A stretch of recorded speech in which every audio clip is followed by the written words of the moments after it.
Hi, I'm Chris Raptus, Raptus Real Estate. Welcome to another short. None of this is financial advice. Do your own research. You know the drill.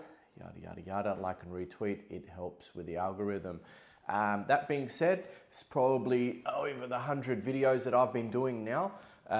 It's been really great to give back to the community, to my viewers and loyal followers and clients. So I really appreciate your support along the 20 years of being in property. And I guess that this leads into my next pattern of thought, which is to really truly become a master of your craft. You have to do 10,000 hours in that particular field.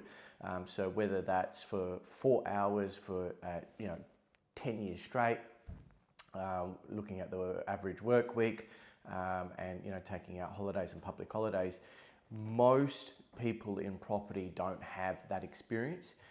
And what really disappoints me is people trust, or individuals, clients, trust their greatest asset, their biggest asset, with someone with as much experience as the person in the checkout at your local takeaway shop.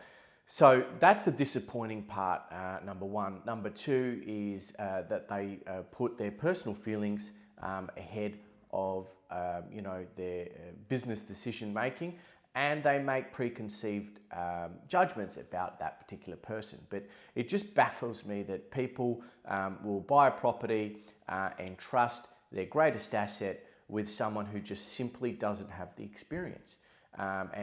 Those people deserve to lose their money. They deserve to lose money because of bad decision making until they find a good operator, let's say with 20 years experience. And it takes time. Those lessons in life are what we have to learn. That's the journey that we have to go in with property. Now, so far it's been quite good for landlords. Over the last 4 or 5 years since we've seen quantitative easing. That means that the Fed are basically printing money and that the banks are lending. But some of us have seen GFC, some of us have seen really tough times where things just weren't selling. It certainly wasn't a landlord's market, it wasn't a seller's market in those periods of time. So this is why it comes down to decision making, mastering your craft. And an interesting statistic I learned today actually was 30% of entrepreneurs have some form of learning disability. So don't let things hold you back. Be positive, be happy, be grateful for what you have, and look forward to doing the next video. And this is another